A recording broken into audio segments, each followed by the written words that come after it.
রসিক না করে এখন আসলো না। কমলা কমলা, এই তো আমি এসে গেছি। এবার তোমার নাচে গানে আমার মনটাকে একটু ভরিয়ে দাও। টাকা নিয়ে এসেছো? আরে ওই রাজার দরবারে বাবা গিয়েছিল, সেখান থেকে কিছু টাকা পাইছে না, আমি 3,000 টাকা মেরে দিয়েছি। 3,000? হ্যাঁ, কিন্তু হ্যাঁ, আজকে দেরি করে আসার কারণে আমার 5,000 টাকা লাগবে। আনতে পারবে তো? আরে টাকা দেবো, টাকার কোনো চিন্তা নাই। সত্যি? হ্যাঁ সত্যি? হ্যাঁ, দিব তো, সত্যি তো? সত্যি। আচ্ছা,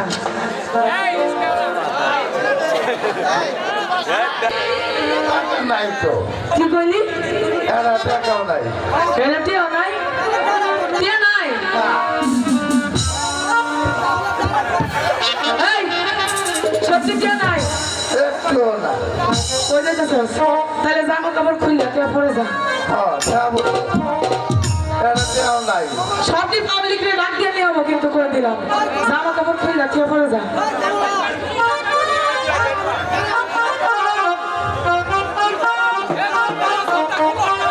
এই তুই দাঁড়া, আমি ঝাড়ু খান লয়ে আইতেছি। টাকা নাই, কোথায় যাবো? সব টাকা মাল খায় শেষ। এই ফ্যান খুল, খুল জামা খুল, খুল আপনাকে লিগা, আরে খুল জামা খুল, খুল আপনাকে লিগা। গোলামের ফুল নাচ দেয় সময় দেয়, টিয়া দেয় না সময় দেয় না, মদার হুল টিয়া দিল না। আর একবার খেলে আইস তোরে ঝাড়া ফুড়া করতে করতে নিয়ে যাবো।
আর আমি ক্ষুধার জ্বালায় যে সহ্য করতে পারছি না বলা।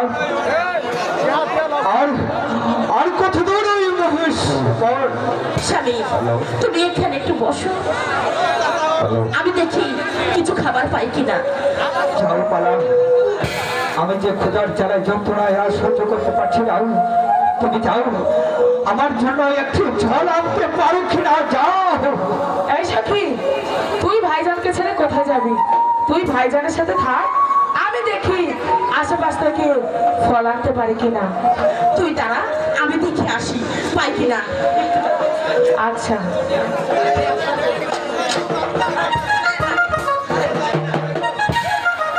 ভাইয়া, তোমার কি বেশি কষ্ট হচ্ছে? হ্যাঁ, আমার কষ্ট যে হচ্ছে, আমি যে আর সহ্য করতে পারছি না। ও মালা যে অনেক খারাপ আগে গিয়েছে। তুমি আমাকে একটু পানি খেয়ে দাও। তুমি আমাকে একটু পানি দাও। আমি যে আর সহ্য করতে পারছি না। আমার বুকটা যে চড়চড়ি হয়ে যাচ্ছে। গিয়েছে পানি আনতে, তুমি এখানে দাঁড়াও। স্বামী, স্বামী, আমি ফিরে চলে এসেছি। হ্যাঁ মালা, দাও দাও, তুমি আমাকে পানি দাও, আমাকে খাবার দাও। আজ আমি সহ্য করতে পারছি না। তুমি যাও, এখান থেকে চলে যাও, চলে যাও। আর আমি সহ্য করতে পারছি না। যাও। তুমি রীতের আসে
আর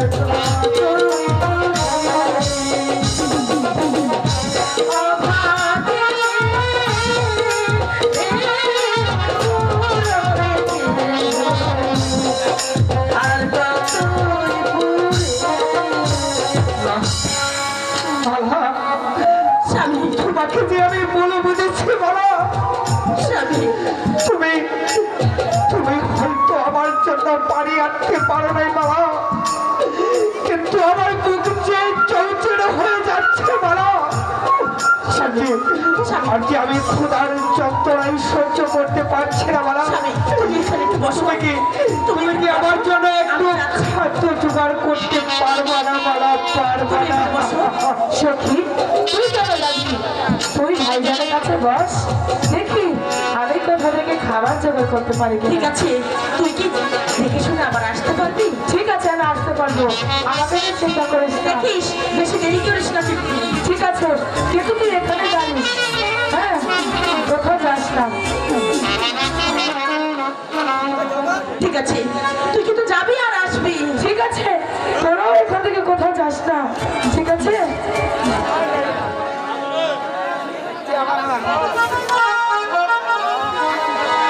মালা, স্বামী।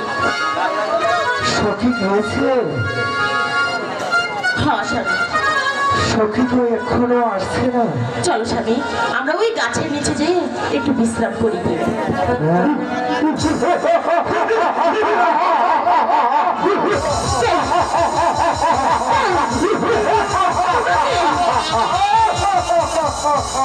কে তোমরা? তোমরা কে? ডাকাত! কে কোথায় আছো?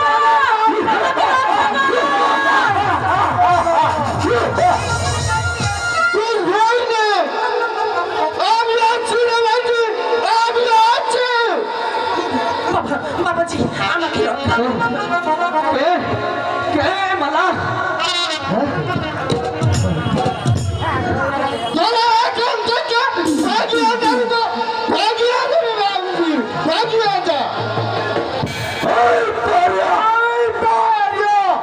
জীবনে বাচ্চা চাই না, তুই এখন থেকে পালিয়ে যা। কি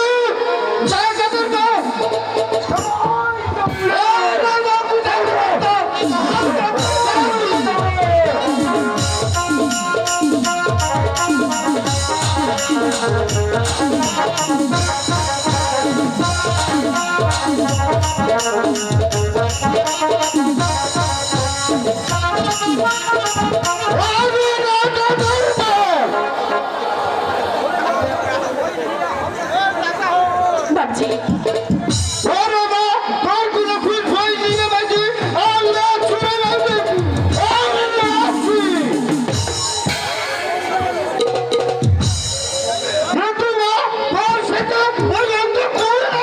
বাবাজি ও আমার স্বামী। তোর স্বামী আছিস?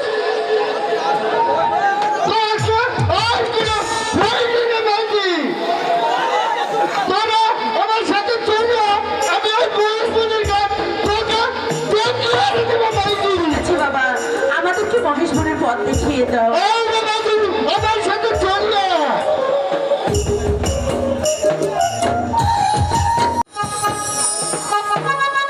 দিন দিন চলে উঠেছে পুষ্পের আগুন। হে মেহেরবান খুদা, একমাত্র তুমি জানো আমার কাশেম বেঁচে আছে নাকি মরে গেছে। যদি আমার কাশেম বেঁচে থাকে তাহলে আমার বুকে ফিরিয়ে দাও, ফিরিয়ে দাও। পিতা, আপনি দিনরাত বসে বসে কি চিন্তা করছেন পিতা? পিতা, তাহলে তুমি শুনবে। জি বাবা, আজ থেকে 25 বছর আগে ওই মিশরের ঘাটে ডাকাতের অবস্থায় হানা দিয়ে টাকা পয়সা ধন রক্ত সবই নিয়েছে। তার সাথে তোমার বড় ভাই কাশেমকে চুরি করে নিয়েছে। আমার বড় ভাই ছিল পিতা? হ্যাঁ, তোমার বড় ভাই ছিল। আমার ভাই কোথায় এখন পিতা? ওই মিশরের ঘাটে ডাকাতের চুরি করেছে। আমি আর শুনতে চাই না পিতা, আমি আর শুনতে চাই না। আমি যাব সেই ডাকাতের খুঁজে পিতা। আমি তোকে কিছুতে যেতে দেব না ওই জঙ্গলে। না না না পিতা, আমি ভাই সুখে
আমাদের রাজ্যে দুর্ভিক্ষ দেখা দিয়েছে, তাই আপনার কাছে আরো 2 বছরের সময় যাচ্ছে। 2 বছরে 2 লক্ষ টাকা থাকে তাহলে মোট 4 লক্ষ টাকা একসঙ্গে কি দিতে পারবে? ওই কিসের জাহাপনা, দেশে ভালো ফসল হলে দিতে পারবো। তাহলে তাহলে তুমি চলে যাও, তাহলে তুমি চলে যাও। আর 2 বছর পরে মোট 4 লক্ষ টাকা দিয়ে আবার আসবে এই হীরানগর রাজদরবারে। জাহাপনার জয় হোক। পিতা, এই লোকটির কথাবার্তা চন্দ্রতা বিশেষটা ভালো লাগলো না। যা খাসেন তারপরে দেখা যাবে। পিতা, দেখলেন না লোকটার কথাবার্তা কেমন চঞ্চলতা দেখালো। সে পরে রেখে যাবে। তুমি হবে মিশরের হীরানগরের রাজ্যের উৎসব। তাই তো তুমি স্কুল থেকে এসে তাই তুমি যুদ্ধ বিদ্যা শিখে এই রাজপ্রসাদ পরিচালনা করার দায়িত্ব পালন করবে। পিতা, আমি প্রতিদিন আমাদের বাগানটাকে এভাবে প্রচুর করে নিয়ে যান। আমি যাচ্ছি সে বাগানে যেহেতু 4 রকমের সাহস আমাদের বাগানে প্রচুরি করে। খোদা, তুমি তো জানো আমার কাশেম বেঁচে আছে না মরে গেছে। যদি বেঁচে থাকে তাহলে আমার কাশেমকে আমার বুকে ফিরিয়ে দাও, আমার মানিককে আমার বুকে ফিরিয়ে দাও। যাক